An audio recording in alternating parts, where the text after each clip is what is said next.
Look around you, inspiration is everywhere. My style comes from my adventure here in the US, coming here with a strong baggage of French knowledge, taste, textures, flavors, etc. And I combine that with the beautiful craft of the decoration, which is part of the American culture. My style is the hybrid between the two of them, never compromising on the taste, but spending extra time on the decoration and the details. My name is Amaury Guichon. Welcome to the Pastry Academy here in Las Vegas. Michel and I designed a 10 weeks program to have a perfect overview of everything that relates to sweet, from chocolate, plated dessert, bread, danishes, sugar confectionery. Michel and I share a very similar vision when it comes to pastry education. We have a different personality, but when it comes to the teaching part, we have a very similar approach to it, all through respect and laughter. The major difference, I would say, between the Pastry Academy and other pastry establishments, it's our deep knowledge about the science aspect of it. In great pastry school, they're gonna teach you and give you good recipes, you're gonna know how it works, but if you encounter a problem down the road, you might not know how to fix it. What we pride ourselves on is teaching you the understanding behind each process of the recipe. So when you leave and you encounter a problem, you can overcome them. Sometimes the mistake French people make is to believe that because we come from where pastry originated, that whatever we will do is good. I believe when I came to the US, I was able to emerge and learn a little bit about the American culture of dessert and really create an hybrid between my French taste and texture training and the beauty of the American pastry. I never compromise the taste, but I add extra time to craft something beautiful around the taste.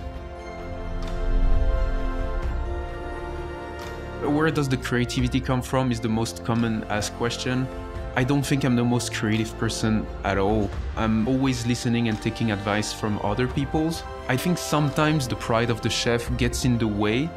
I think you should always be open to ideas. I don't have the monopoly on the best ideas. What I can tell you is my design comes from a desire of working on a flavor, a physical design, or a technique I want to pursue. My strength lies in to go in the kitchen and creating the piece.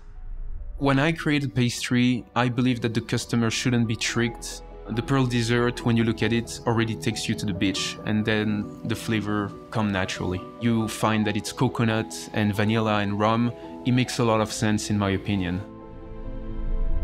The first step was to create the outside shell using a thermoforming machine, and you get all the indents and details printed onto the plastic.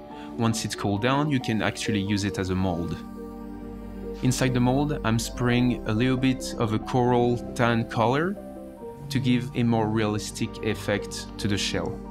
Then I cast a very thin layer of white chocolate and I scrape the excess off. I'm adding a very thin layer of a blue pearlized cocoa butter to give that perfect shell reflection. I try to get as close as possible to a realistic shell look. Once the shell is finished, I'm actually cutting a hole so that the shell can lay flat and I can build the cake inside. I'm making a coconut joconde sponge. It's a great sponge to use in this dessert because it can really exhaust flavor by accepting a lot of soaking into it. Once the sponge is complete and cooled down, I'm cutting it to the desired diameter and soak it inside the coconut syrup. Then I'm piping a very thin layer of coconut crémeux just to seal the gap between the sponge and the shell. It's always very difficult in a dessert to create an illusion. If you can stop in time a picture, then it becomes very realistic. Foam is always something you imagine not lasting a very long time. You see the foam breaking with the wave and then they fade away. If you can capture that and plate this and offer it to a customer, then it's a very special experience in my opinion. So the idea was to creating a lasting foam using temperature and gelatin at the right moment, still keeping that taste and texture of the coconut. I then place the foam all around the sponge. Then it's time to build the pearl. I pipe a very light coconut mousse and I push inside an insert made with a coconut coulis and a little bit of a coconut crémeux. I blast freeze the whole thing, and then I dip it in a very thin layer of pearlized cocoa butter. This will get me a very crunchy, thin shell. Once the pearl has defrosted, I can actually polish it to get a perfect shine coming through. This is one of the special aspects of chocolate. Then place the pearl inside my lasting foam, add the top shell just to finish the look. Et voilà, the dessert is ready. Having Matfer Bourgeat at the Academy for me was a no-brainer. I was using the tools since my apprenticeship, and I still have them actually. So I wanted our students to experience the same level of quality.